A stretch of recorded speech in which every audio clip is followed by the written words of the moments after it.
So now we are going to present our pre-release sealed, and it's me, Lewis, on the mic, along with Mike joining me to do this pre-release sealed. Everybody knows that sealed is the minor leagues of the limited format. Don't you agree, Mike? Savage. True, but savage. Anyway, welcome everybody to Tier 0 Gaming again. As Lewis mentioned, we're doing our pre-release. We did this immediately following the draft on Friday night. We got to do the draft, and then people who wanted to stick around got to play in sealed. And we had a pretty good turnout for this one. We're not a particularly large store, and we had 30-something people here for the sealed Friday night. It was a large number, if I recall correctly. Pretty good. Anyway, welcome. Hope everybody enjoys. Right now we have Malachi against Gabriel. As you can see, Malachi on a Jeskai build and Gabriel on some Abzan. Lewis, you think it's fair to say, especially in sealed, it's more common to see some 3-color pairs just play the powerful cards that you get out of your sealed pool rather than try to play the more consistent 2-color in a format like this? Definitely, yeah. The mana fixing, I don't know if you have seen the draft for the pre-release or not, but if you haven't, we talked about the mana fixing in this set being so good. So with the amount of mana fixing that this format gives, 3-4 color decks in sealed are not uncommon to see, for sure. And certainly harder to curve out, making the aggressive strategies a little less likely and a little less common, just by nature of how many 1 and 2 mana spells you're going to have in your pool. And along with the mana fixing, Malachi just cracked a fetch land. So yeah. Another one of those. Mana fixing at common, uncommon, and rare in this set. So we've got a. I wish I could remember the name of that creature, but that's I believe it's 2 mana 1/1 has adapt and exert. When it exerts, you can give a creature +X, where X is the number of counters across all of your modified creatures. Got you. Hydra Trainer, I believe, is the name of that creature. And Malachi following that up with a Cyclops, getting some energy going. Not sure why we have 5 energy. Probably a spell I missed earlier. Maybe a tune. A tune, yes. Yeah, okay. Tune was cast on turn 1. Okay, yeah, so there's the 5 energy then. So we've got planes here for Gabriel to shore up. Yeah, so both players with their respective colored Tron. Yeah. Abzan is what I was going to say. And Jeskai over there. Yep.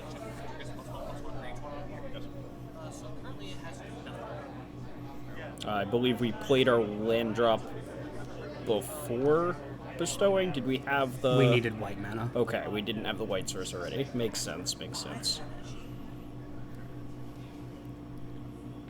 Gabriel lamenting how much energy Malachi has already. Those of you who have watched our videos for a while know Gabriel is a constant doomer. That's okay. We're going to break him out of it one of these days. Doubtful, but we'll try. We'll try our best. Dog Umbra here, a very good answer to the bestowed on trainer.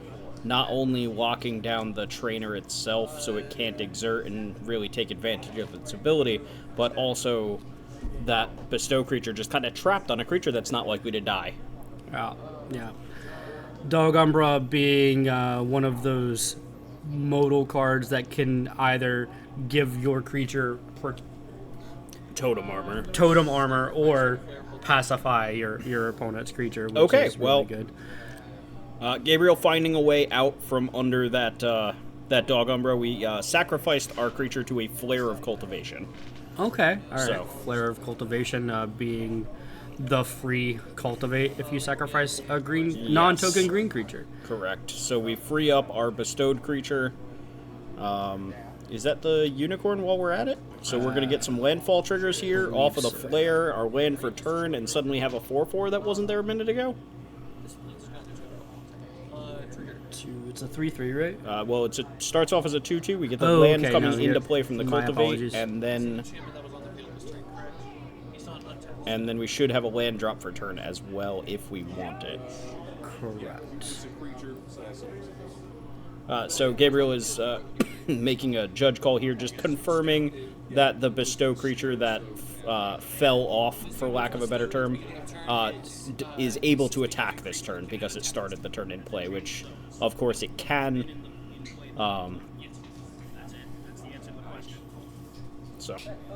And I was the judge for this event, just confirming that same thing to Gabriel when asked. So, Gabriel going to get in for a nice chunky hit here. If he places land, he's got a 4/4. And he should have the land drop too, because he just, Here's the land, yep. Cultivated. So if he remembers his trigger assuming he remembers his trigger. To change that number. We'll see. Again, folks, pre-release later at night. Sorry for any mistakes, but he got it anyway, so no mistakes at all. Got it. They're still lamenting the fact that Malachi also has 8 energy at this point, but... Alright, so Malachi drawing for turn, and looks like he has his own unicorn? Is that a unicorn? What is that? I think it's the +2/+2 bestow mentor thing. Oh, okay. Sorry, that's the unicorn. What's this one? This is the glyph. Yeah. Sorry, the landfall one is the glyph, not the unicorn. Apologies. More judge questions. Yeah, that's what I was about to say. We have another judge card. So as some of you may know and some of you may not, Modern Horizons 3 has something in the vicinity of 40 independent keywords throughout the entirety of the set. So players were very much encouraged to confirm with Judge rather than just assume they knew how everything worked. Which I think was for the best for everyone. I would rather be running around the room answering questions and making sure games get played as well as possible, rather than have players, make a ton of mistakes all night. And mistakes are bound to happen. Again, this is pre-release. Most of you who have played pre-releases understand that not everybody knows all the cards right away, so. But Malachi bestowing the unicorn onto his Cyclops, triggering the prowess and getting in a chunky hit of his own for 5. Gabriel returning his Transmigrant from the graveyard, so he's looking pretty juicy here with a 6/6 and a 3/3 to an uncontested, side from Malachi. That is a very fast clock Gabriel is trying to present here. Yeah, and looks like he may be tapping some mana before. No, maybe not. Thought he was gonna tap some mana before combat here, but maybe not. So that's an attack for how much did you say? 9, I think. We cultivated the turn prior, which was 2 lands per turn, and then this turn we played one of the landscapes, so that was 2 more land drops per turn. So yeah, for so 9. Yep. And then a very big hit. After we have Sure. the gargoyle. So 3 mana 2/2 with persist, and as long as it's modified, it has flying. yeah. Which, interestingly, means you have to modify it first for the 2/2 to have flying, but once it's persisted, the -1/-1 counter does count as a modification. So even though it is down to a 1/1, it will have flying on the back side of it. That is correct. Plus, it just gets to, be a blocker if you want it to be. Okay, I actually remember this, seeing it after the fact. So, again, with a lot of keywords, support 2 actually means that you can put 1 counter on up to 2 other creatures, and Malachi, not realizing that, put 2 counters on the 1 other creature he had here with his support 2 bird. So, unfortunately, that Cyclops has 1 more counter than it should have, but Gabriel's still in a pretty commanding position right here. Having given his 6/6 flying now with a wing Okay, it. is that what it was? Is that what happened there? Yeah. Okay. All right. So that So it just large white counter gets there is a trumped. flying counter.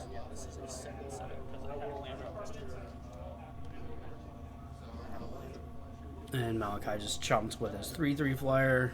All right. Yeah, Malachi chumping because otherwise, he's dead. So chumping is a good idea. It's true. It's true. Being not dead better than being dead. Like, I feel like Gabriel probably should have attacked with everything. Very likely. It looked like he maybe have played another, like, transmogger. Yeah, with the or two something this transmigrants, turn. if either one of those gets blocked, they just come back from the graveyard. If the gargoyle gets blocked, it's now a flying creature. I think I agree with you, Lewis. I think Gabriel should have just right-click, attack all. Got in at least 2 points of damage here. Because, like, you're more incentivized to block the 3-power creature. Sure. Yeah, you're missing 3 points of damage then, right? 2 from the gargoyle and 1 from the... Oh, we played the other transmigrant, so yes, Yeah. 2 points. You're correct. Well, we got a Jolted Awake, which, with the amount of energy that Malachi has, he can pretty much get back just about anything he wants. So we get back the bird again. And again, the same mistake happens again. If it happened the first time and nobody caught it, it's understandable that the same thing is going to happen again. So that'll be more known in the future by Malachi, but at least for the moment, nobody has spotted that this was happening. I'm trying to figure out what the card in Malachi's hand is, because he keeps flashing it a little bit, but it's not clear to see because he doesn't want his opponent to see it, I would imagine. Right. It is a red card, but don't know exactly what red card that is. Well, I looks think like we're about to find out. out. Maybe. 2, 3. I'm going to cast Sundering Eruption to destroy Oh. planes. Sure. You may search your library. Creatures without flying can't block. Yeah, I don't think that's going to be enough. We do get a prowess trigger. 7, 8. We have +2/+2. So this is 9, it's only 2, 4, 9. 8, 9. Yeah. This is 9 even with the 2 counters that shouldn't be there. Correct. And he can attack with the 3/3. It just came into play. Yep, we do get another landfall trigger on our big fella. It's true. So, And even if it could attack, it's 10. Okay. 2, 4, 8, 6. 9. We cast the Jolted Awake. 2 prowess Oh, okay, triggers. yeah, 2 prowess. You're right. So, yeah. Lightning will pay energy to Have to block So now that. we attack with everything and we have exactly 6. 3, 6, yeah. This appears to be lethal from Gabriel. Yep. And attack all the forced chump. Malachi is empty-handed, so this is Yeah. perfect information. Yep, just attack with everything, and we would be going to game 2. So we check to see if Gabriel does the math.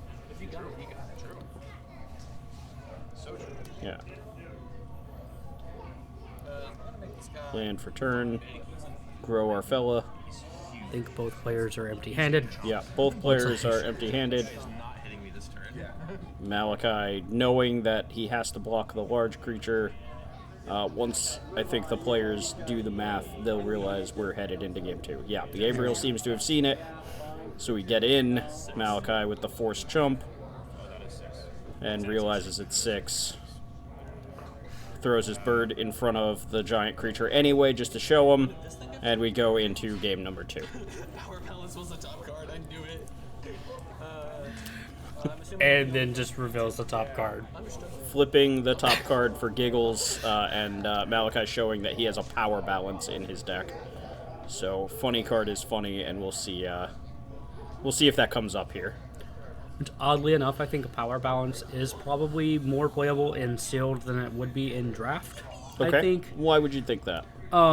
Sealed typically, and even in this format too, I believe sealed is typically a slower format. Whereas Kinda like in draft, like More of a glut on threes, you think? Like 3-drops just more likely, or just like having the ability to not do anything to advance your board on turn 2, Oh, yeah, as that's- opposed to just doing nothing on turn 2. In draft, which is typically a faster A pivotal format, turn, yeah.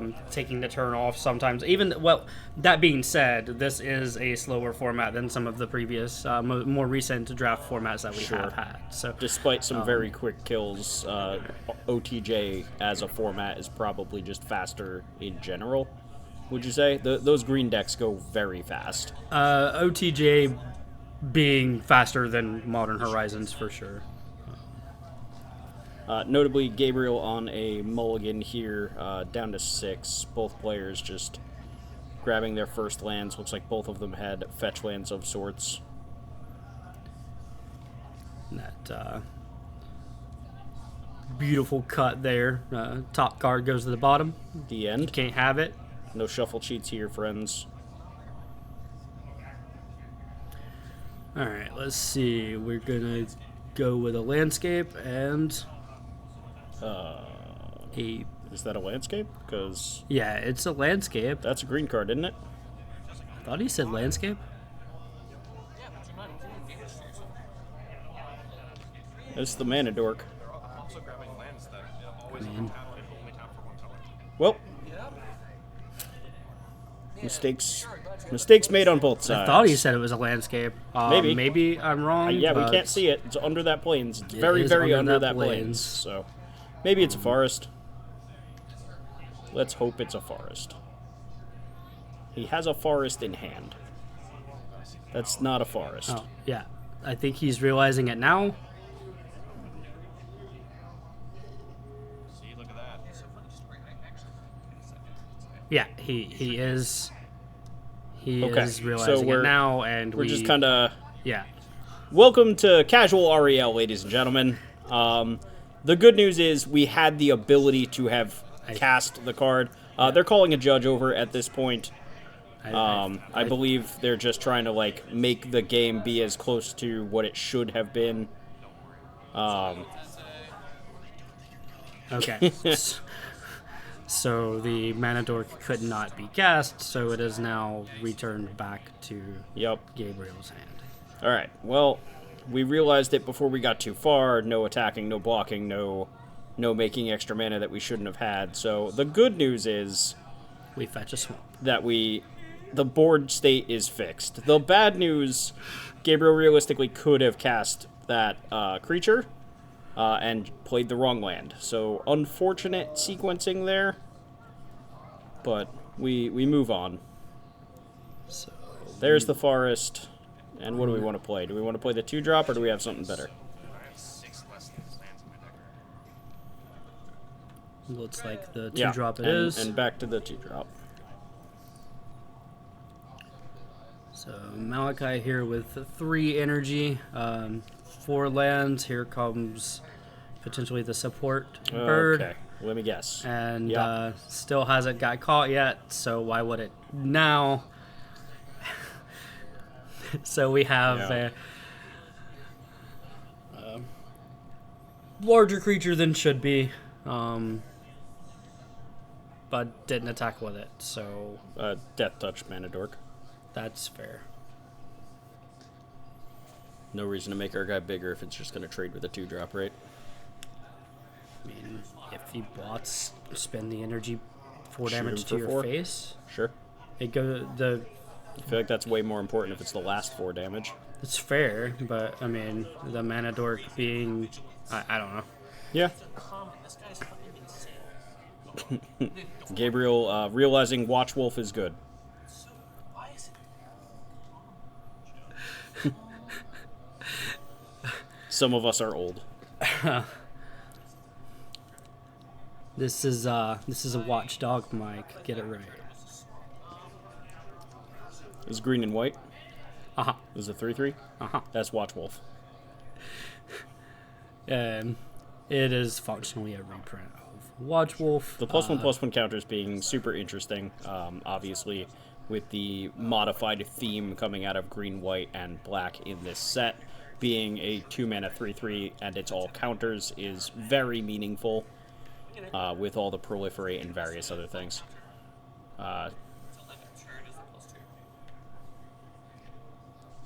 Okay, +2. And flying?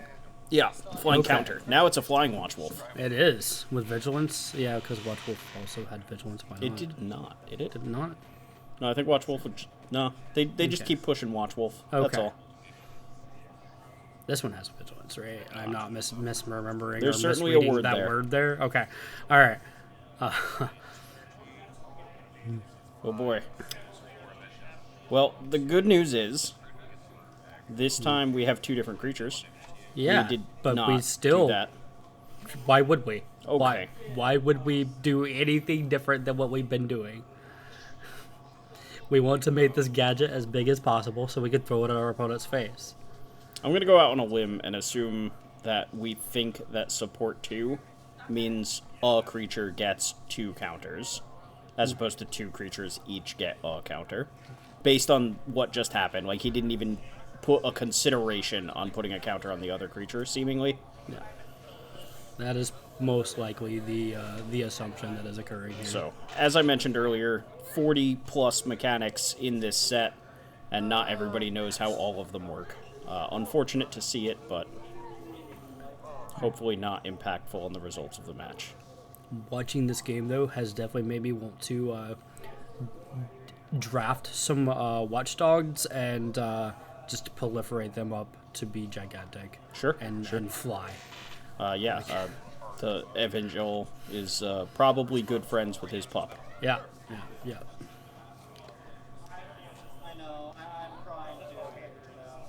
So that's the molten pinger creature, right? The 2/3. Yeah, Molten Gatekeeper. Got you. So there's Well, the Cyclops goes boom, a molten gatekeeper, and we don't have 3 energy to pay, so no damage was dealt despite all of the extra counters on there. That's unfortunate. Okay, he did it in response to the Bug. The bug. Okay. Yeah, the bug ATB, giving him 2 energy. And now we're back up to 6. I believe we can make a whole lot of Exalted here.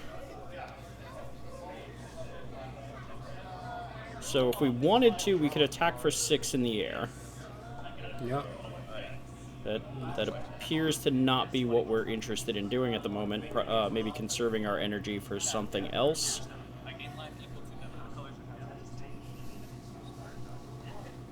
And then you take 2 after that. Okay. Alright, so life totals have been corrected here because of the Molten Gatekeeper and the life gain from the Breathe Your Last. Okay. And we've killed the flyer.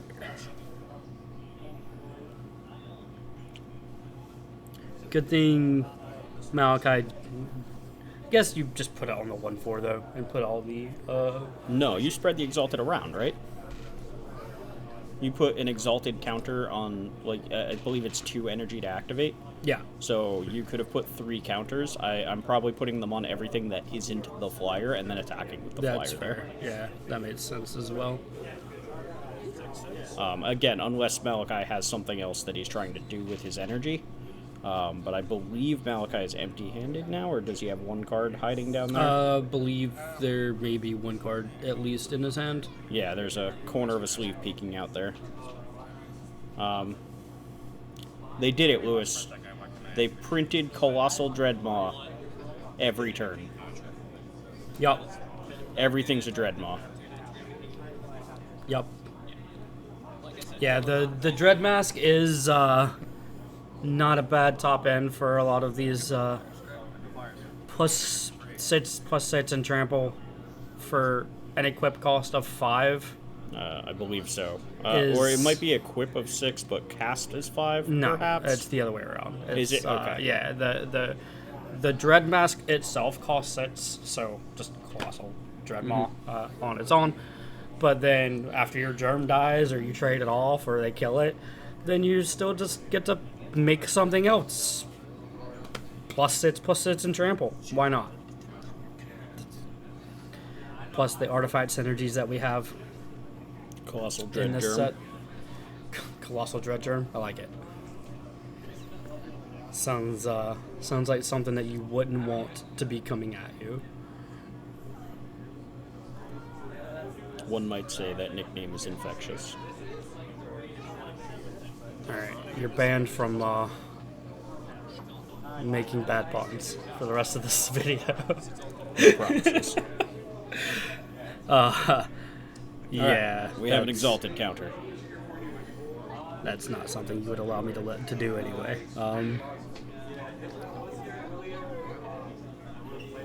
So What? Malachi just trying to figure out where and how he wants to get some attacks in. Placing an exalted counter on his menace bug. Okay, that's the 1/3 bug, right? Yes. The 2 mana 1/3. Okay. Yeah, when it attacks, you can pay an energy to give another attacking creature +1/+0 and menace. So I don't see any particularly good attacks here from Malachi's side. Between the 6/6 and the The Colossal Dread Colossal Dread Mask yes, is just such a beating if you don't have any artifact removal. yeah. Even dealing with the 6/6, you're just everything is huge now. That's the Hydra, Bestow, the yeah. Hydra on the Flying Watchdog. Looks like X equaled 4 there, so we're in for 7 in the air. Well, I guess it doesn't have vigilance. What does it have? Oh, I'm talking about the Watchdog. Yeah. We'll get better at this, I swear. It definitely has trample and reach now because of the Hydra. Correct. But outside of that, it does have vigilance. Just Gabriel just decides Oh, to sure. tap his creatures regardless. Absolutely. So that Watchdog should technically be untapped and able to block because it is a vigilance So creature. Malachi making another small mistake here. He tried to pay an energy for each of his attacking creatures to give them both menace. Not realizing that this is an attack trigger where it's not a cost that he pays, it's a trigger that he may pay for. Not quite the same thing. Correct. So he was corrected in the game, continues to go through with his attack. The 1/4 being eaten by the Death Touch creature and getting in for 4 damage, seemingly. Unfortunately, Gabriel had the ability to double block the bug had he not tapped his I don't vigilance. think it matters. Yeah, we're just... Those are very large creatures, some of which have trample, others have flying. Malachi just showing him who's boss before the end of the game. Congratulations to Gabriel taking down round 1. Going into round 2, looks like we have our good buddy Lewis back on camera again, playing a Boros deck. And until I saw Boros, I was like, I don't remember. Oh, wait. Okay, I do remember this. Excellent, excellent. Long weekend, buddy. And we're playing against Alex Gilmore, who is here quite a bit for our drafts and our modern events. And he is playing what I referred to as Moist Orzhov. He has a very predominantly Orzhov deck with a very light blue splash. Also, you just like saying the word moist. I do think it's funny. Let's be honest here. Absolutely.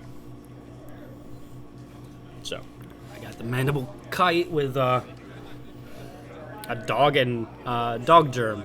look, they lick your face all the time, but that's okay, because they're the goodest boys. Every last one of them.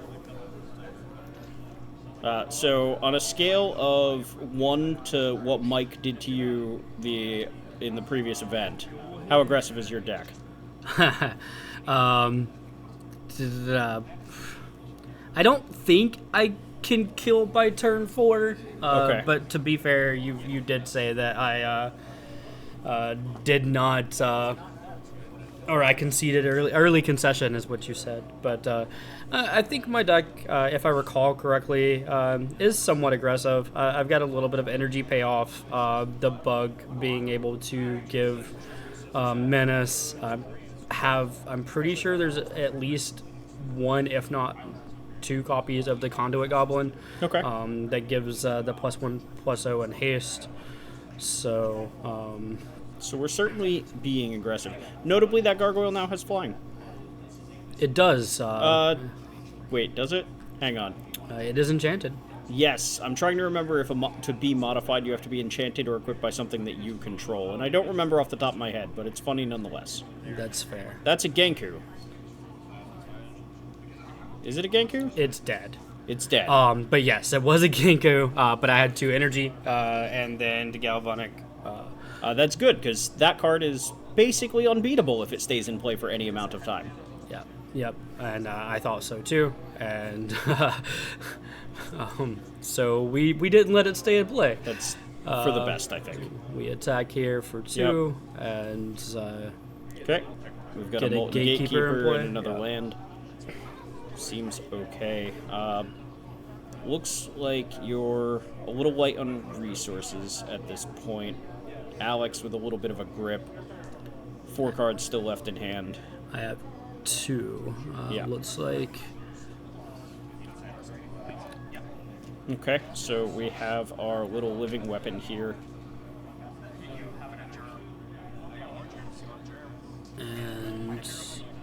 And expel, probably, yeah, that's a good hit for the unearthed creature, making sure that that doesn't come back later. Makes me sad, but nonetheless, I still have a menace creature and a flyer, so I get to attack in here for at least 2. Yep. Not terribly exciting, very minute beatdowns here, but you take your pot shots where you have them. That is the Soul Sister that 5-mana tap flickers, I believe. Yes, I also believe you. Notably a card that I did not know existed in Magic until it was reprinted into Modern. Notably not one of the old designs coming into Modern, like something like a Counterspell, but more that it was from, I believe, Jumpstart 22? I believe that's what you had told me, yes. Yeah. So just not a product that I was very aware of.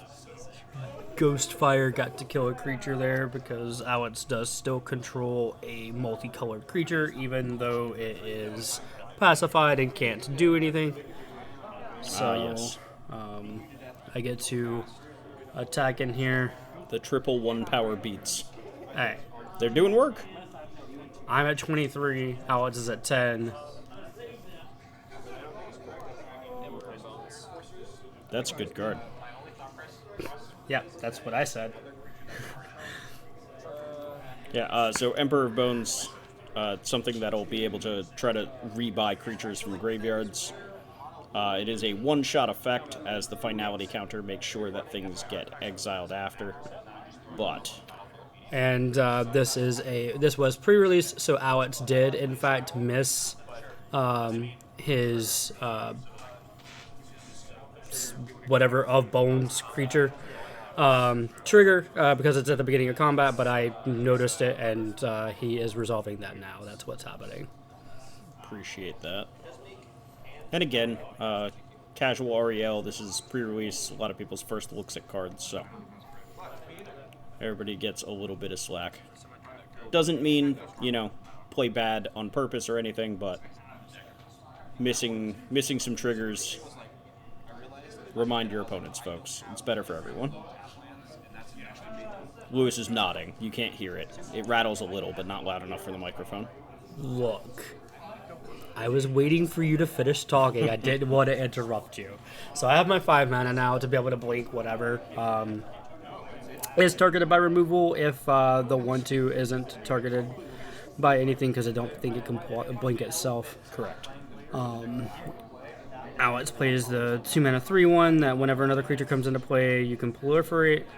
and then goes to adapt his whatever of bones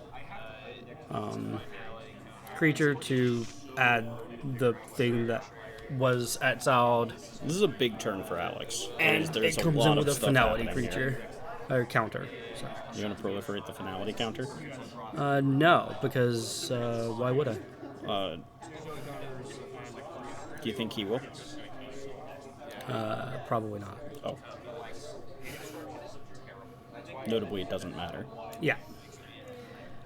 Alright, so we played the Evangel, we adapted our Emperor, and we are just getting in with the creatures that can get in. Thanks to the Proliferate, that Emperor is up to a 5/5. So this is a pretty chunky hit. Which, oddly enough, still gets the at the beginning of combat counter, trigger. True. You should have gotten another creature exiled. And whenever a counter is put on it, you can bring the creature back. Yeah, so So- that wouldn't have mattered so much because the counter came back on the Proliferate. Oh. Or, I'm sorry, the Proliferate counter happened when the creature came into play, which was when the counters got put on. So Right. there wasn't a shot in the middle there. You can adapt at instant speed, Yes. but I guess So- the creature wouldn't be able to attack if it has. So, Emperor is I think there might have been a way to sequence this where we got maximum. Yeah, I think maybe value go into here. combat. Go to combat, put the trigger on the stack, resolve the trigger to exile, but stay in your beginning of combat, then activate to adapt. Get the counters, put the creature into play, trigger the Evangel to proliferate, put more counters, put the second creature into play. I think so. So, that's a little convoluted, especially if players aren't aware in the first place. But I believe we could have done all of that and been a little bit further advantaged here from Alex's seat. But as it is, Lewis just kind of beating down. He did, in fact, get some energy back up. Yeah. And too much menace, too much evasion, even with the Emperor of Bones here. Emperor of Bones. Couldn't remember the first part of the name of that card. That's why I kept saying of Bones creature. Killing me, buddy. Hey, look. I know the commons and uncommons mostly. You got it. Still get a little mixed up on the rares there. Sure. But yeah, so looking more closely at the Emperor of Bones, it does appear that the line that I suggested could have happened. I don't know if that ultimately pushes lethal at any point, or if Alex is down. But reasonably, he could have gotten a second hasty attacking creature with finality counter, along with another proliferate trigger from his Evangel. The line that you suggested. Thought I said that. Anyway. You said he Yes. could have gotten the second creature out of the graveyard. Right.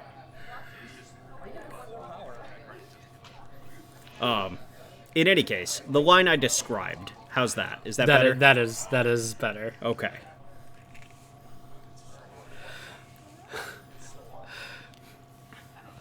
So, yeah, off to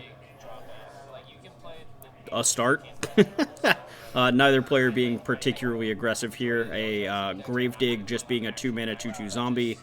And we have our Gargoyle hanging out versus a Hexgold Slith Yeah. and a Goblin. So we have a bunch of energy here. We can, I suppose if we want to, spend some energy. That just makes us... First straight. Yeah, but we don't get the counter yet? Yeah, okay.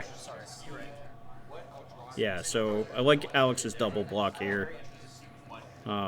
Looks like Lewis has the good blowout here. It's a powerful spell to wind up using here just to blow up a couple 2/2s, but still good. Anytime you can get 2 cards for 1 card, you're in a pretty good spot, and especially for 1 mana. So, I did like Alex's double block there. You only have the 1 mana open. Yeah. Okay. A cursed marauder here, Yeah. making us both sacrifice a non-token creature. Yeah, Alex missing a point of damage there. Could have attacked with the Gargoyle before playing the Accursed Marauder. It was a 1/1. Yeah. It had flying. Yes. I was gonna say I could have just blocked, but nope, it has flying. Yeah. Now I get to keep my Slith and just start going to town, I believe is what ends up happening here. Yeah, uncontested Slith is going to get very large very quick, especially when you have that small reserve of energy, so you can give it first strike if and when it's necessary. Yeah, more energy, wonderful. Yeah. Boop for 2, get a counter, still keep all your energy. Yeah. Yeah, very good, very good. Yeah. Again, any Slith on an uncontested board is going to do some good work. That was true of the original cycle of Slith back in Mirrodin as well. Pre-releases, I used energy, thinking I had to be able to get the counter. Gotcha. And Alice was kind enough to allow me to not use that energy because it wasn't necessary. I didn't need to give it first strike because there was no creatures to block. So. Yep, fair enough. And now you have a menace creature and a creature that doesn't care about a 1/1. So still no reason to pay energy for first strike. You just attack with both. If you really want to, you can pay 1 energy to give the Slith menace. Right. Alex not allowing any of that to happen and just locking down the Slith from here. Which Yeah. makes sense. The Yep, dog so- Umbra's just made it to pacify, so it just gets to sit there and do nothing. That's a good answer to a dog Umbra. So once again, we have the 2-mana Soul Sister that can flicker a card, whose name escapes me at the moment. In any case, good answer to a dog Umbra, in so we can flicker the creature, the Slith, out of play, get our energy reserves back again, and get rid of that Umbra. Distinguished Conjurer, the name of the card. There we go. Distinguished Conjurer being way better than I thought it would be in a somewhat aggressive deck, as it's only like a 1/2. That's correct. But the fact that like it does have the 5-mana activated ability to be able to blink and get extra value off of any ETBs. Alex Isn't doing his best to terrible. find. Well, Alex hit triple spell from you, so if he's not dead here, that's Oh, he's definitely not dead here. He's at 15. So we get our energy back for flickering the Slith. Gained the life if I didn't already. Looks like you might have missed the life I gain. might have. Yay, new cards and such. Old card. That's new. Yeah. So Yeah. all 3 spells. I think he had like 2 removal spells if I could read that correctly. At least 1 kill spell, a Detective Phoenix, which is one of my favorite cards in this set. I adore that card.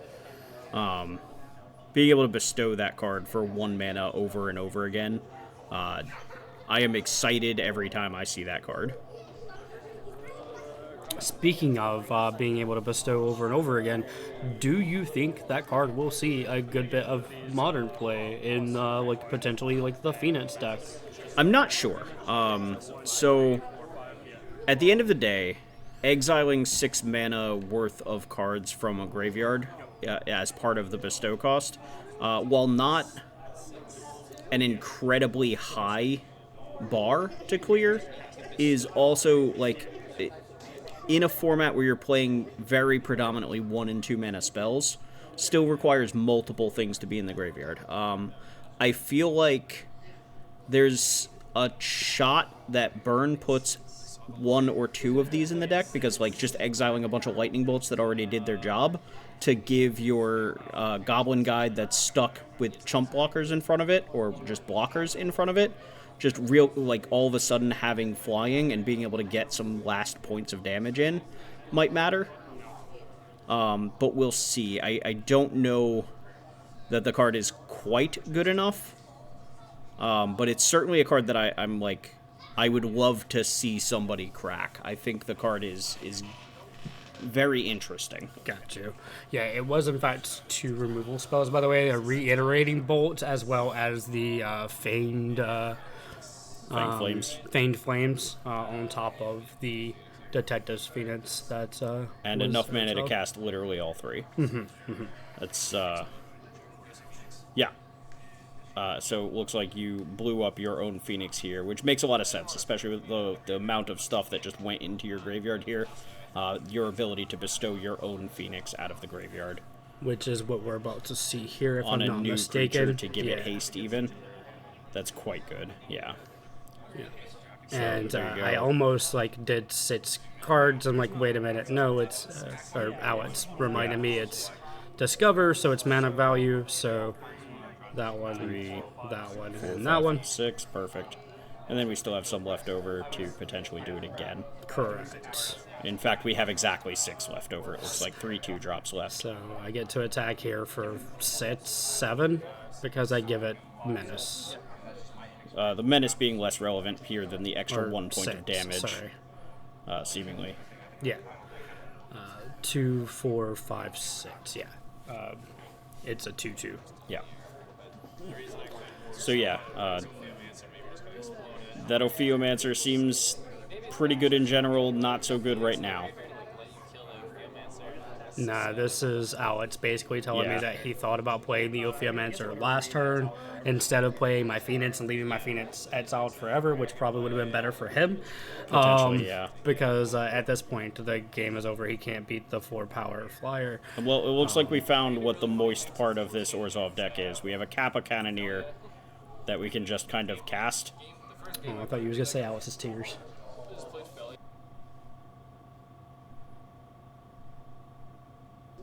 I'm crying.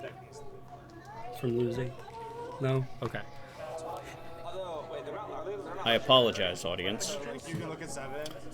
Anyway, so for I round don't number 3, apologize. we have our very own Jason Shaffer, local L2 judge, and Michael Peditto. That word moist again. That word moist again. More splashes for blue, but not really maining the color. Michael, not afraid to get a little wet and playing band. I'm going to start with this Faceland. So moist John would basically be sans white. Yeah. Okay. Yes. If you wanna go that route. I don't know 4 color names. Name that Nephilim. No. Okay. It's worth a shot. Sans white. Is what's sans white? Hold on. You just said no. You can't do it now. It's too true. late. Is that a white? That is a white, Equicrom? right? I think Equicrom is sans white, right? I don't know their names. Well, one of them is the one you know, because it's Crom. So I feel like an energy, and I can pay 6 to. What is Chrome? Blue, red, 4/4. No, but that's not a Nephilim. No. Oh. Shaffer appearing to be on the adapt plan. The Combat Wombat is in play. Oh, is that what that is? Okay, I thought it was the white. I think it's the Combat Wombat. And Michael Peditto over here, landfall, gains some energy after a turn 1 energy cantrip. So, 1/3 of the way to an Ancestral Recall. It is the cursed one. You are correct.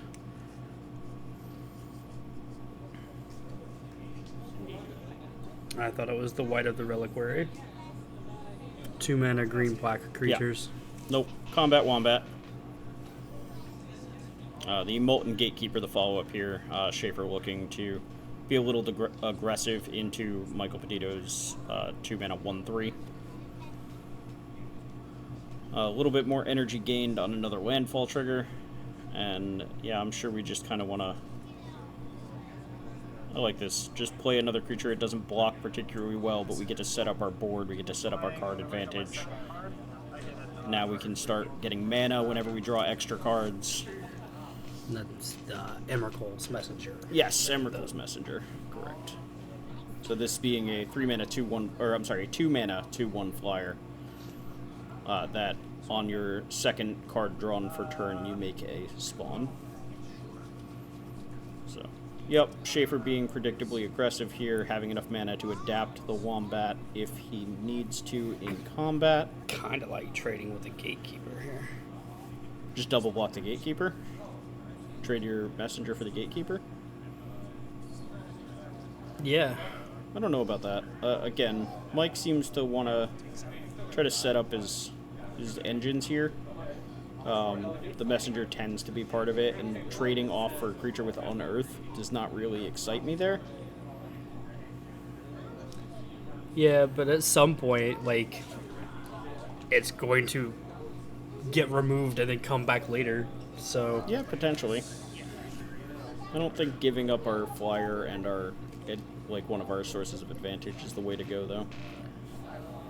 So, we'll see what Mike has here. Here's Big Dumb Idiot. It's the Oozewag. I love this thing. I quite literally purchased the bundle on Arena that has this as a pet because I think it's hilarious. Why do I believe you? I mean, to be fair, it also had draft tokens, so... Oh wait, I also got that bundle. Yeah, see? I didn't remember that the pet came with it. Right. Yeah, if it didn't have draft tokens, we wouldn't have got it, but that's not the point. There's an Oozewag. Also, it's called an Oozewag, which is fantastic. And it's getting Fell of It's a Profaned. very dead Oozewag. Fell of the Profane? It is a it's less not dead getting Oozewag. Fell of the Profaned. Interesting. Wait, what just happened? We Flare of Denial, Oh. sacrificing our 1/3. The 1/3, okay. Alright. Yeah, we have to sacrifice a blue creature. That's the only blue creature we have. I was just making sure he didn't accidentally sacrifice the, Messenger? Yeah. Sure. Nope, he did not. Extra damage coming off the Gatekeeper here just for creatures coming into play. Shaffer doing a very good job with his aggressive start here. Pressuring Michael. There's never been a shot at good blocks, per se. Peditto's already down to 7. Yep. A lot of mana. Still more game to be played here. But Shaffer with the Gatekeeper here to get some chip shot damage in, and also the largest creature in play is not a bad place to be.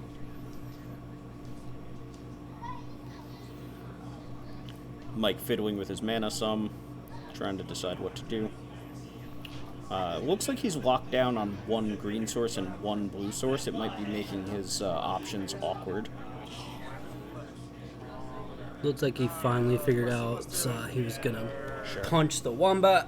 Which makes sense. Again, I was just mentioning that Shaffer's biggest resource here is, or biggest advantage here is that he has the biggest creature in play while also having the Gatekeeper to chip shot. Gets in for 2 here, keeps the Keeps the Oozewag 4/4 back to block. Yep. Makes sense to me. And we still have 2 mana up. That appears to be the remove all abilities. That thing's a 1/1. Okay. The Flash Eldrazi enchantment. Yeah, the Flash Aura. So it looks like Utter Insignificance is the last card in Mike's hand. Getting attacked for 1 here. Nothing could go wrong attacking a 1/1 into a 4/4. Let's go. Yeah, I mean, Shaffer's not showing very many cards in hand, but I think here it's an attack for 1 because if Mike decides to block, we just pay the 4 mana, bring it back as a 3/3, and ping for 1 because of the Gatekeeper. Yeah. It's just kind of like a free roll from Jason here. Oh yeah, 100% free attack. So, And then that's the adapt, make a spawn creature, I believe. Looks so, yeah. Everybody loves a lizard Eldrazi.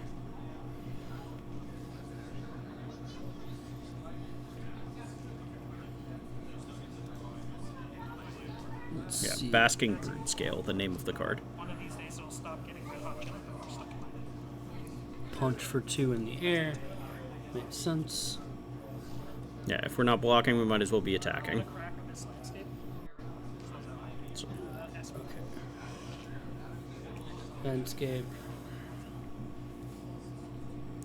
said it was Esper, so Oh. maybe get the blue source here. Oh, okay. That's right. I was just thinking John, I was like, why would he be getting a blue source? But of course. That blue splash to make it moist.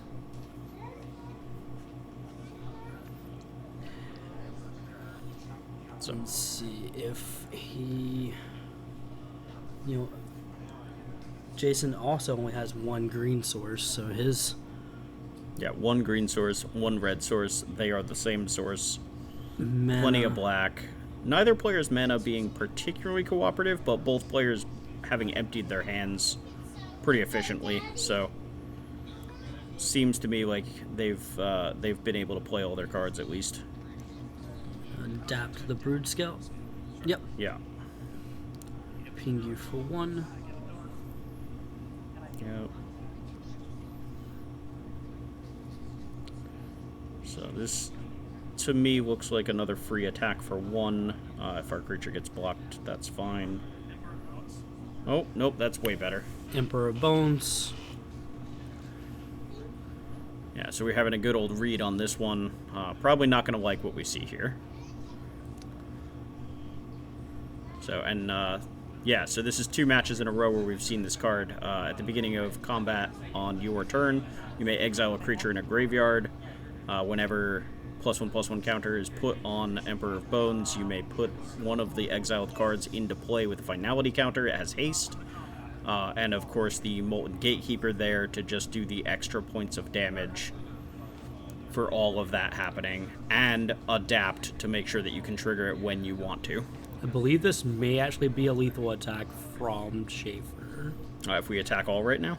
I believe so. If he gets to resolve the at the beginning of combat trigger on the Emperor of Bones. We get an extra creature, we get an extra damage in. But here comes that flash enchantment you were talking about that's going to go on the Emperor of Bone. Oh, never mind. Going on the Emperor, I don't think would work particularly well. If you stopped it before combat, right? Like if you, Sure. but it going on the Gatekeeper makes more sense. Mm-hmm.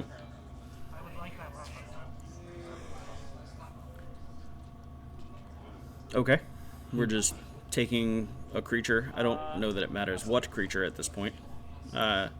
Looks like I will say I am reasonably certain we were supposed to attack with at least the Gatekeeper there. It having Unearth means if Mike blocks, then you get your creature back, and if he doesn't block, then, well, you get in for an extra point of damage, and that's worthwhile when your opponent is at 4 life. And now Mike actually being able to punish Jason for not attacking there has the colorless source. Never mind. Could have exiled the Molten Gatekeeper there. could have exiled the Molten Gatekeeper, yeah. But decides to go ahead and go get a second green source. We have no cards in hand. I don't think this was the correct line from Mike here. But that's okay. This was pre-release, so no yeah, cards yeah. are new. Oh, absolutely. Yeah, I would be a little scared of that Gatekeeper getting to die and then unearth again later. So I think I would have prioritized getting it exiled. So here's the Emperor doing what he does, adapting, gaining counters, triggering, getting the creature back in that was exiled with it. We go to combat. Shaffer not bothering to exile anything from a graveyard, even though he has that option again. And I think we're just on right-click attack all here. The Emperor itself is a 4/4.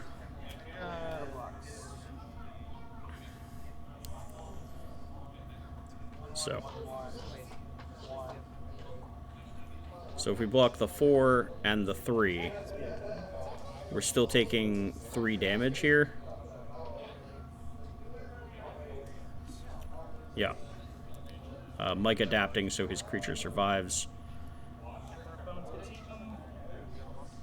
Takes 3 down to 1. The finality counter will finish off the Merfolk at the end of turn. Right. But Shaffer in a pretty commanding position here. Yeah, it does. Okay. I had to double check and make sure that we were correct that it does exile every combat, whether it's adapted or not. Yeah. So, Mike probably drawing his last card for this game. Shaffer just having 4 creatures to a potential 3 blockers. Yeah. It just went so wide. Yeah. One of my draws, one of my interactions. So, on to game number 2. Because there was a point where you only had a couple of creatures in play, and I was fine, and then you just kind of... So, you said you don't think the Detectives Phoenix would really see play in Modern. for Phoenix in the Phoenix deck, but you. Well, you I'm were not talking I'm not about even it. convinced the Phoenix deck is a real deck yet. It feels to me like it's still going to be a fringe deck. Buried Alive is a nice addition, like just being able to put 3 Phoenixes where you want them. Mm-hmm. That said, the format is already filled with enough decks that rely on their graveyards and use their graveyards that not only is there plenty of graveyard hate to make sure that these decks don't get completely out of hand, but there's also just incidental graveyard hate in main decks. That's fair. Mono Green Tron, notorious for playing Relic of Progenitus in the main deck, and if you don't think Tron is going to be a popular deck, whether it's mono green or otherwise, with Ugin's Labyrinth and other colorless lands and creatures getting printed. Like, just seems like... And maybe Relic winds up being the cut because they have all these new toys. But it just seems like a thing that might be there That's the whole fair. time. Yep. Made sense. And similarly, some of these other decks, like, you still have to always be aware of the grief scam. So, like, boarding in things like ley lines or similar are still going to be prevalent plays in the format.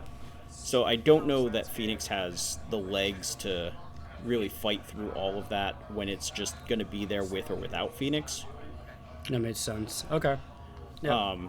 And as far as Detective Phoenix, it doesn't trigger your Arclight Phoenixes because Arclight cares about specifically instants and sorceries, not non-creature. Right. That's so fair. even bestowing the Detective Phoenix on something isn't going to trigger your Arclight Phoenixes, which makes it just that much less interesting, I guess. That's true. So, yeah, the only place that I really see Detective Phoenix, like, kind of popping up is maybe Burn. Though I would absolutely adore seeing, like, a one-of in Is It Murktide, and just being able to slam a Murktide as an 8/8 and then 1 mana bestowing a Phoenix on it by exiling maybe another Murktide from the graveyard. Okay. And just crunch for 10 the turn you play the Murktide. That's funny. Yeah, That's but cute, I think it's more funny and cute than it Yeah. is like a reasonable or real option. But it is funny. Here we've got our Eldrazi spawn that has been elked and is now a 3/3. And we're just aggressively elking. Elked our old spawn, got him for 3. Okay. So now if that spawn dies, we still have a 3/3. Absolutely. Okay, well, I guess if we believe that we are the beatdown, then getting to the beating down makes sense, huh? That is true. Trying to see, is that the 1/3 that draws cards? Is that what that 1/3 draws cards and taps. It's just like taps for a 2 soul mana? creature. Yeah, okay. I wanted to make sure that's what I thought I was seeing there. Yeah, the alongside Simic the gargoyle. Common? I don't actually know. It's a common. Yeah, of course it is. Yeah. Whatever rarity you think a card should be, remember this is Modern Horizons and it's down 1. Yeah, that checks out. Checks out. So, yeah, attacking for 3 here makes perfect sense. Yeah, absolutely. There's no good blocks from Mike's side. And realistically, even if you're blocking and trading, you're trading with a spawn. Like, not Yeah. something that Shaffer is concerned with losing at all. Nah, you're trading with a spawn that was made off of a card that also drew you a card. Yes. In fact, drew you the elk. Oh, is that what he had put in hand? Yes. Okay. All right. So, yeah. Yeah, this was just a convoluted 3-3, is all this was. And that is the new Adapt Eternal Witness of Yes. sorts. Not exactly Eternal Witness, but value card nonetheless. Gets Absolutely. back And if you have any way any of ever... permanent. Yeah. If you ever have a way... Oh, goodbye, elk. That's a huge play. So that is the Angel of Ruins. When it enters the battlefield, you can exile... I think exile. 7? Oh, Yeah. You can exile up to 2 target artifacts or enchantments. And getting to jump to that on turn 5 thanks to the Void Claw. That is a gigantic play from Mike, both getting all of the pressure off him, clearing the 3-3, and also just having a big 5/7 flying angel at this point. Definitely a good play. Yeah, the tide's shifting very quickly with that one. Cheeky attack for 2 while we were at it. I mean, Goblins players and Merfolk players are like Yeah, Rogues. with the gargoyle, yep. Did not choose to use any energy to give lifelink, but Makes sense. That life total's high enough. It didn't matter. We have a 5/6. Yeah, we have a 5/7 No. angel. We can give the 5/7? angel Okay. lifelink next turn. Might as well save the energy for a swing with 5 instead of just gaining 2. And that's assuming we even want to use the energy for lifelink at all. Right. Improvise? The hell is improvise again? 5/7. It's a very large creature. I could have just given it like double. Toughness is so big. Can't burn that creature like very easily. Just have to use black removal spells. Yeah. And Jason has shown us that he has some good spot removal in his deck. So we certainly have the ability to clear this angel. It's an Interestingly, artifact, though, so you can just like shatter it. that's also true. Interestingly, Shaffer playing the blue land that gives improvise. I don't recall having seen a ton of artifacts in the deck, but I suppose there have been some. I don't remember either, but this is sealed, so Sure. Your turtle's in a better position than mine. could just potentially be playing it as an upside for a discount of sorts, if possible. Yeah, maybe. Maybe part of that moist in the moist jund is for also the same reason Malachi had blue in his deck. Perhaps. For the Kappa Cannoneer. Yeah, it's Probably not the ability I thought that had. Alex. Alex had the Captain here. Alex, okay.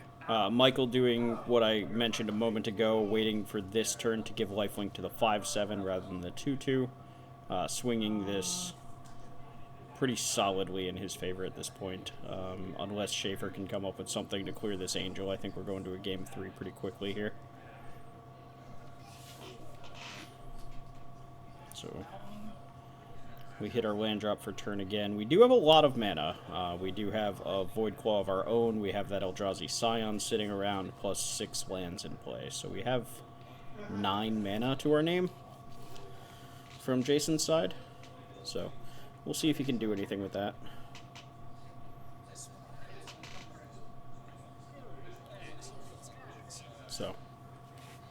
So, Lewis, anything in particular you're looking forward to drafting out of this set, or anything you're looking to avoid? I really want to try the blue-black draw 3 Okay. deck. I've seen a couple of different iterations of those, and those look sweet to me. The decks to avoid, it's kind of like, I don't know. There's, for a while, I was scared of like the best common in this set, the Chrysalis. But I don't know. There are ways to somewhat combat that card. The not super ideal to bounce it. Not to cut you off, but it appears that Mike thought his Void Claw cost 3 mana to draw a card. It appears to have drawn an additional card here. Oh, gotcha. Yeah, because it does cost 4 total to do so. I wasn't looking close enough. I'm not sure if he drew for turn, so he might have just drawn the card, and then before he drew for turn, Shaffer pointed out he couldn't have done that. Considering how quickly we're moving past it without a judge being called, I'm assuming that's what happened, but... Gotcha. In any case, as I mentioned before, if Jason doesn't find a way to kill this angel, like, now, the game is over. I figured out the secret to Peditto's run. Demand he be thrown from the back. And then there's a little bit of a banter among the players. little bit of a but as far as no, I can't really think of, like, there's some like bombs I would not prefer to see. Okay. I really don't want all my creatures stolen by an Emrakul. Sure. But, you know, that's like a mythic in this set. So the amount of times that you actually see it in a draft are probably few and far between. Well, I'm on 1 so far, and it was bad. It was very, very bad. It's unfortunate. I have yet to see that card. So I've seen the 8-mana 8/4 with Annihilator, Plenty of 1 and times. protection from colored or hexproof from colored spells. Yeah. So here we go. More times than I would like. Schaefer realizing that he can't deal with the angel and scooping it up. We move on to game number 3 here. And hopefully we get another good game out of it. So far, I would say that my favorite thing that I've drafted was the Boros aggressive deck. It was just... A lot of the cards felt very replaceable. Like, you could kind of use almost any of the 2-drop creatures in any given place. Like, which one you had felt less relevant. And similarly, the removal. Like, as long as you have things that get blockers out of the way, you can curve out and have a good aggressive game plan, kind of regardless. It's felt pretty good.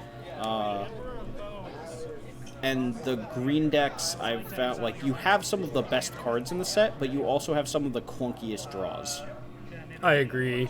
Yeah, the Boros deck being loaded around the energy synergies that exist in that archetype seem to kind of go underneath some of these bigger decks that are trying to ramp and cast these giant Eldrazi creatures. Yeah. Whereas you're just in the Boros aggressive deck, you're just able to go underneath them and be able to potentially go wide around them. So I agree, that is a archetype that is definitely super interesting in this format. Emperor Bones getting in. Interesting not blocking here. I understand that Jason could have adapted to make sure he wins the fight here and clears Mike's 2-drop. But if he's adapting now with nothing under it, adapt can only be done once. So unless Jason had another way to put counters on it, blowing the adapt on the Emperor for functionally no reason to clear the 2-drop. I feel like it was a free block. I think Jason would not have bothered adapting and just let the creatures bounce off each other to play his 3-drop, and Mike just took 2 there for almost no reason. That is likely what would have happened, considering Peditto didn't block. Jason made the right call by just Yeah, hit for 2. Yeah. free attack essentially. True. So. Yeah, so now this turn we're just clearing the blocker so that it's not optional. We go to combat, we get the creature with the Emperor. We have a 6 that gets the mill 3. We get a land back from that. I think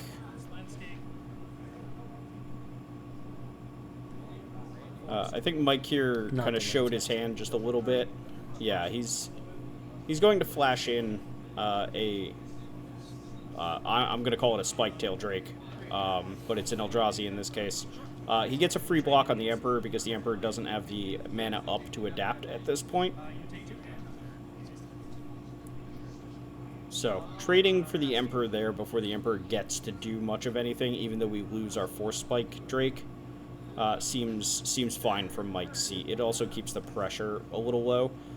Though, with the 6 in play, if we don't have a way of doing anything, the 6 is just going to turn the Emperor back into play with the retrace ability.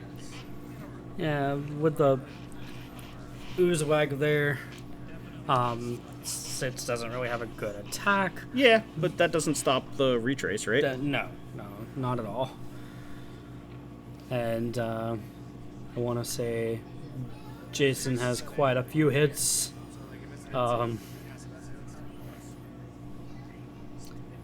Because there was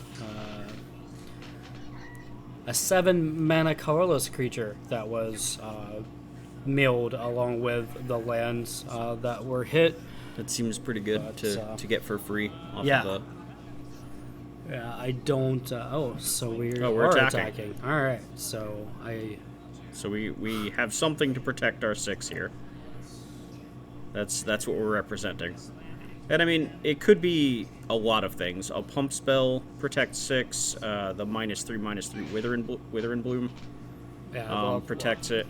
Tons of things. Yeah, so this feels like a pretty good attack from Jason here, in the same way that the Emperor attack was good from his side. In this case, I think Mike not wanting to block makes a lot of sense. There's even the 1 mana +1/+1 Death Touch Reach, untap it. Oh, sure. I believe you. Spell. That would make it a 3/5 attacking into a 4/4. Interesting that we're choosing to play the Basilisk here. Or okay, there's the Emperor. I feel better. It seems strange to me to not get the Emperor back into play. Notably, we don't have anything exiled because we did it post-combat, which means if Mike answers the Emperor again, we don't have something thrown in exile that we'll never get back again. So we get to try to do everything all in one go.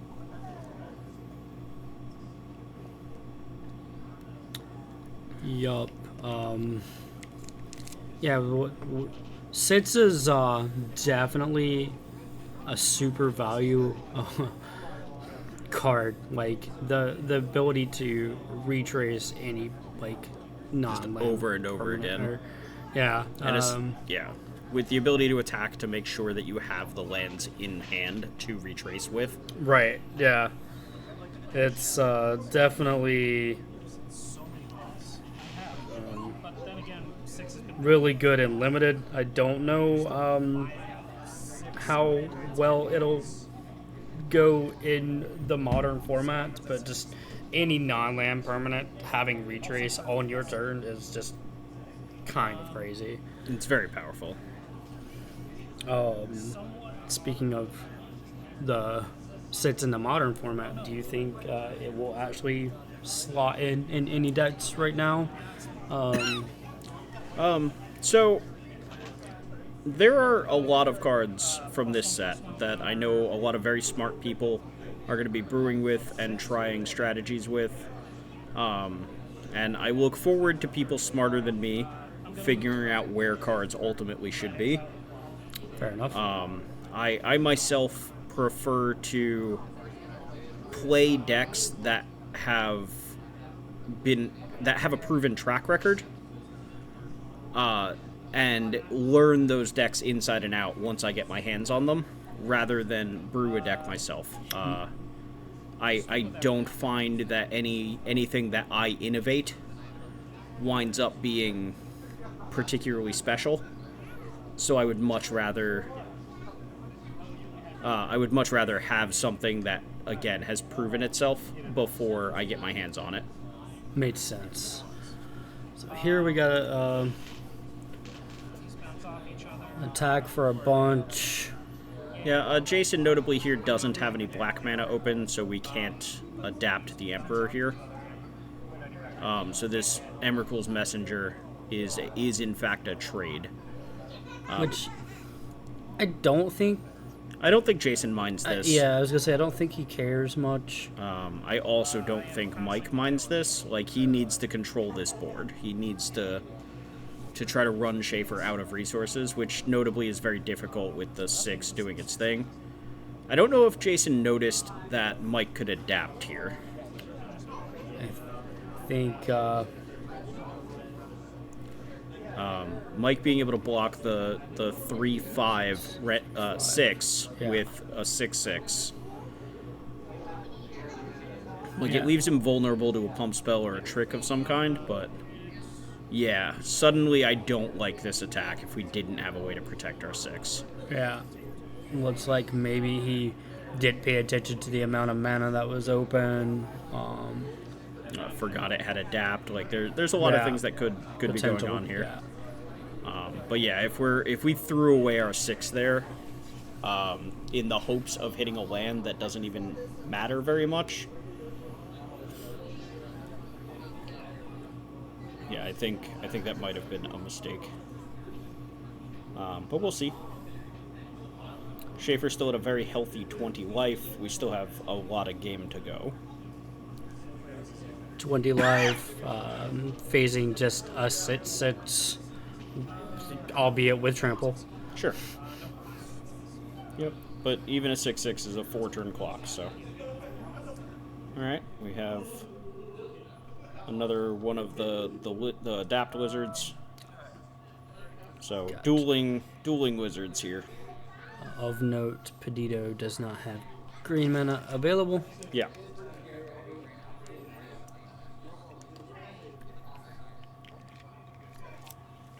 So, And that said, Jason doesn't really have great attacks, right? He can attack with his 2/2 2/2? that can be a 3/3. yeah, There's not a good block. Michael very likely let that go and go to 9 from that. sure. Looks like we're just gonna draw a card here. Oh, nope, we're tapping a lot of mana. This isn't a card draw. Oh wait, never mind. You don't have to tap the void claw to draw a card, right? Okay, so Colossal Dreadmaw, the sequel.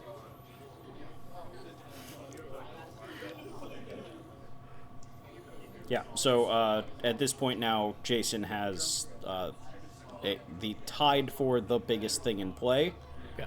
with the ability to move that around after it trades. So Mike is back in the spot where he's at a lower life total and needs to come up with something to try to shut down Jason's board. I would have liked our position a lot more if we still had a 6 in play, I gotta be honest. Yeah. So we got the germ now. Yeah, Sid's not being in play is a little unfortunate. At this point, I don't know if it's gonna matter much.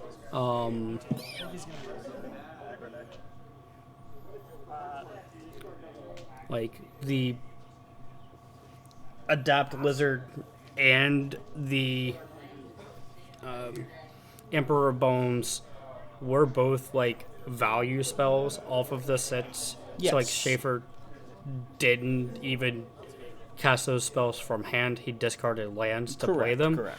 So like, Yeah, 6 definitely did a good job of mitigating the flood that Jason obviously had going there for a minute. That is an excellent answer to this Dreadmaw problem. oh, it's the angel again. Yeah. So we are Fortunate. back again to be a giant flying menace that also stabilizes the ground game suddenly. So I said he was going to need something to answer that 6/6, and looks like he drew the best possible, or had it in his hand already. Definitely answered that 6/6. That's for sure. And the ability to move it around. Yep. And notably, we have just like 11 power that Jason doesn't have a good answer for. 5 power in the air, the 6/6 with trample.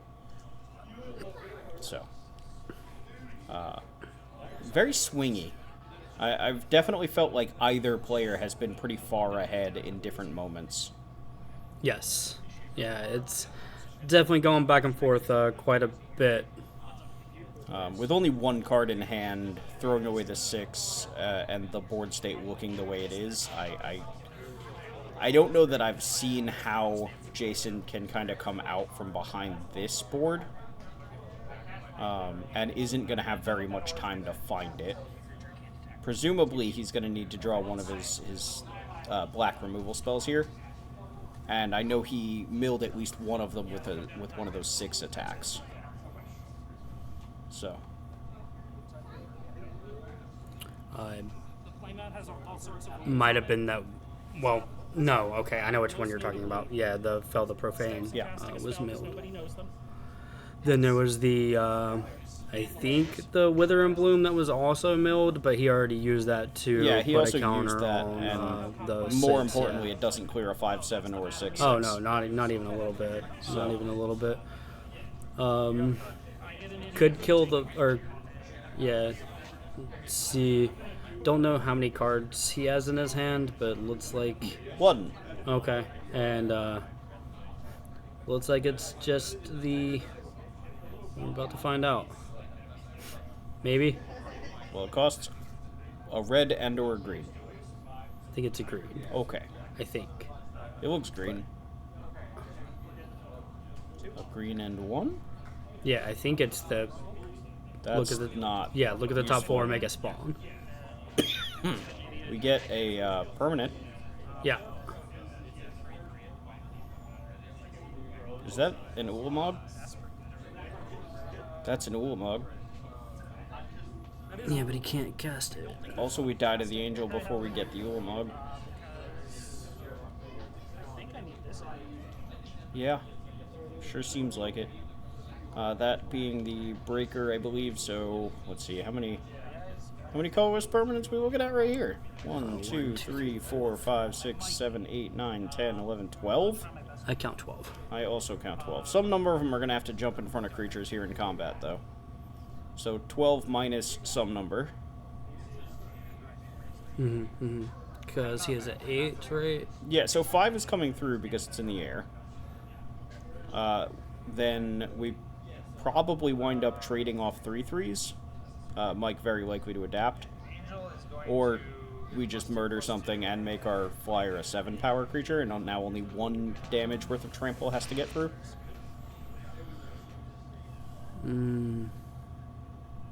Yeah, this game looks over. I think the punch spell makes it over. Yeah.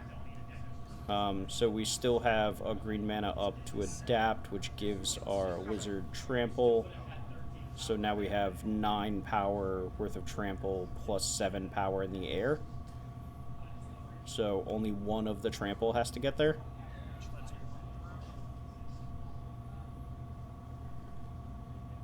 Shaffer doing the same math that I was just doing, I think.